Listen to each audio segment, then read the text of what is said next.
गंगा नदी पर निबंध संस्कृत में लिखे हैं, जो इस प्रकार है। गंगा भारतस्य एका महानदी अस्ति। गंगा भारत का एक महानदी है।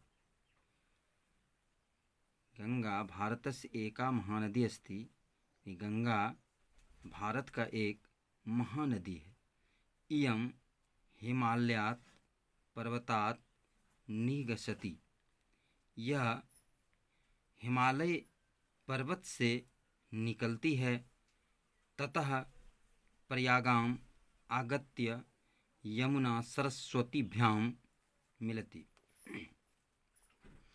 हिमालय पर्वत से निकलकर आगे बढ़ने पर जब यह प्रयाग आती है तो यमुना और सरस्वती नदी में मिल जाती है। पुनः अनेक मार्गे गच्छन्ति समुद्रे निपतति। उसके बाद आगे जब बढ़ती है तो अनेक मार्गों से होते हुए गुजरते हुए यह समुद्र में जाकर गिर जाती है। गंगायाः जलम अति अति पवित्रम मन्यते। गंगा का जल जो है वह अति अति यानी अधिक से अधिक पवित्र माना जाता है। गंगा स्नानस्य अपि बहुमहत्त्वं लिखितं वर्तते। गंगा स्नान का बहुत बड़ा महत्व लिखा गया है। यानी गंगा में स्नान करने का बहुत बड़ा महत्व होता है। गंगा जलस्य पानेन गंगा जलस्य स्पर्शेन गंगा तीरे निवासेन। यानी कि गंगा जल पीने से गंगा जलस्य पानेन यानी गंगा जल पीने से, गंगा जलस्य स्पर्शेन यानी गंगा जल को छूने से, स्पर्श करने से, नहाने से, गंगा तीरे निवासेन और गंगा नदी के तट पर रहने से, निवास करने से महान शारीरिक लाभ अस्ति। क्या होता है कि महान शारीरिक लाभ होता है, शरीर में बहुत बड़ा लाभ होता है। अतएव असंख्या जनः प्रतिवर्ष, इसीलिए असंख्य जना यानी अनेक लोग, असंख्य लोग प्रतिवर्ष गंगा स्नानम कर्तुम गच्छन्ति। इसीलिए अनेकों लोग प्रत्येक वर्ष गंगा स्नान करने के लिए जाते हैं। गंगायाः जलम स्वास्थ्य कारकम अपि भवति।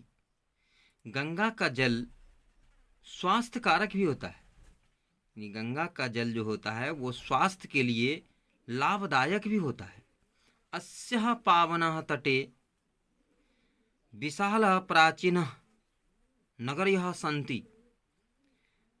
यानी गंगा नदी के पावन तट पर विशाल, प्राचीन यानी बहुत पुराना और विशाल नगर हैं।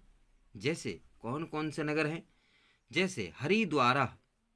हरिद्वार जो है गंगा नदी के तट पर है। प्रयाग, वाराणसी और पाटलिपुत्र, ये सब शहर जो हैं गंगा के तट पर बसे हुए हैं और ये बहुत ही विशाल शहर हैं और बहुत ही पुराने शहर हैं। चीरकाल रक्षिते अपि गंगा जले कीटाणवः प्रभवन्ति।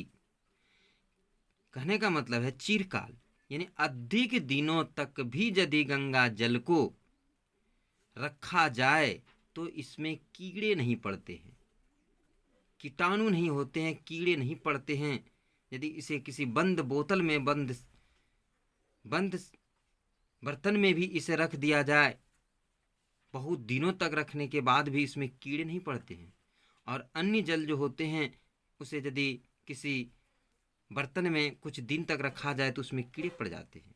लेकिन गंगा जल में कीड़े नहीं पड़ते हैं, चाहे वो कितनों दिन आप रखें। अतएव गंगा नदी नित्यः पूजन्यः वंदन्यः सेवन्यः च। इसीलिए गंगा नदी का प्रतिदिन पूजा, वंदना और सेवा करनी चाहिए। भारतीय जना गंगया जलस्य मात्र सेवनम न कुर्वन्ति। यानी भारत के लोग गंगा जल का सेवन ही सिर्फ नहीं करते हैं, अपितु देववत पूज्यन्ति च। यानी कि भारतीय लोग जो हैं गंगा जल का सेवन ही सिर्फ नहीं करते हैं, बल्कि गंगा जल से देवी देवताओं की पूजा भी करते हैं। तो इस प्रकार से ये गंगा नदी पर अनुच्छेद पूरा होता है।